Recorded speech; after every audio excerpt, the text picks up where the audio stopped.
오늘은 그 행오버 조스 따는 법을 좀 소개해 드릴 거예요. 행오버 조스가 이제 미국에서 온 숙취 음료다 보니까 한국에서 익숙한 형태의 그 캔이 아니에요. 캔 같은 거 우리 왜 숙취 음료 중에 어떤 거는 캔을 이렇게 뚜껑을 따잖아요. 그런데 또 어떤 거는 보면 이렇게 돌리기에 유리로 되어 있어요. 그런데 이제 항상 사람들이 그렇잖아요. 어색하죠. 처음에 이제 새로운 문물이 들어오면 어색해요.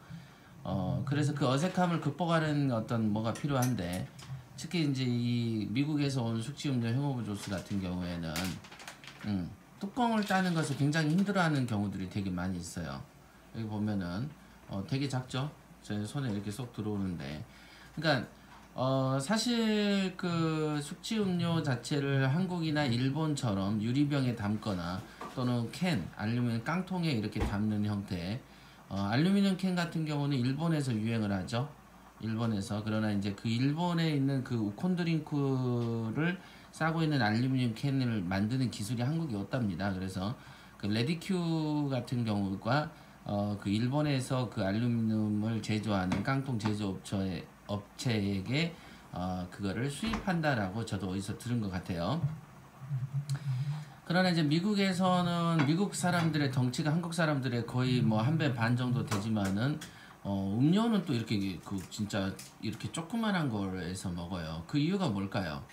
덩치가 그렇게 큰데, 그죠? 그 뭘까요? 엑기스라는 거죠. 농축이 많이 되어 있다는 뜻이고, 특히 그 사람들이 갖는 문화, 그 사람들은 왜 깡통을 안 하겠어요? 그죠? 어설프게 알루미늄이 아닌 다른 그 어떤 철 같은 걸로 만들면 쉽게 녹이 쓸어 버리죠. 그래서 이제 여러분들 국내에서 유명한 어떤 음료는 이제 녹이 좀 쓴다. 그래서 마셨을 때 녹맛이 느껴진다. 이런 말들이 되게 많습니다. 그렇다고 이런 음료 하나에 깡통을 달 수도 없고, 아니면 유리에 담아가지고 위험하게, 안 그래도 숙취 음료인데 술을 마신 사람들이 이렇게 그 숙취 음료를 들고 다니는데 위험하죠. 유리 같은 거 깨져서 다칠 수도 있고, 또 그 다음에 유리가 무게가 좀 많이 나갑니다. 그래서 많은 여러 명이 들고 다니기에는 깨질 우려가 특히 그 걱정이 되죠. 그런데 이제 이렇게 조그마한 플라스틱 병에 담아 놓으면 안전성 면에서 굉장히 좋죠. 이렇게 좀 그 엣지도 있죠. 이렇게 탁 나누면 노란색이 좀 이쁘기도 합니다.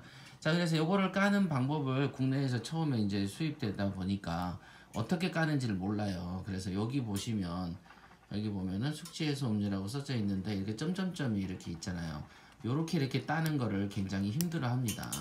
그죠? 저도 손톱이 약해서 이렇게 따는 걸 힘든데, 요걸 또 따서 손하기 힘이 센 사람은 그냥 탁 벗겨내 버리거든요. 그러나 저 같은 경우도 이 손톱이 이제 되게 짧아요. 그래서 그렇게 보면은 요 밑에가 요 뚜껑 이 라인 쪽에가 또 이렇게 점점점이 이렇게 되어 있어요. 그래서 두 가지 방법으로 있어요. 이렇게 따는 방법 하나, 또는 여성들 같은 경우는 이렇게 손을 탁 집어넣고 이렇게 돌립니다. 그러면은 자연스럽게 찢어져요. 여기가 흠이 있어. 그래가지고 이렇게 탁 돌리면 따지게 되어 있어요. 이렇게. 그래서 요런 방법이 있는데, 이제 이런 방법들을 또 안내를 안 해주니까 어떤 데서는 이제 이거 따기 너무 힘들다라고 막 생각을 하고 얘기를 많이 하시더군요. 이거는 우리가 그 초콜릿 같은 경우, 가나 초콜릿 같은 경우는 뚜껑만 뜯으면 바로 나오는 초콜릿이 있고, 또 어떤 초콜릿들은 보면은 그 조그만해 가지고 이렇게 똘똘 말아져 가지고 그걸 까는데 한참 시간을 쓰는 그런 초콜릿도 있듯이, 여러분들이 이렇게 새로운 어떤 미국에서 온 것들이 있다고 해서 이거가 따기 어려워라고 당장 결론을 낼 거는 아니고, 이렇게 또 쉽게 따고, 대신 이런 음료에 따기 어렵게 밀봉을 해놓은 거 자체가 위생이 굉장히 좋은 거죠. 진공 포장 비슷하게 해놓은 거다라고 생각하시면 또 좋은 점이 있습니다. 자, 오늘은 숙취음료 행오버 조스 따는 법을 설명해 드렸습니다.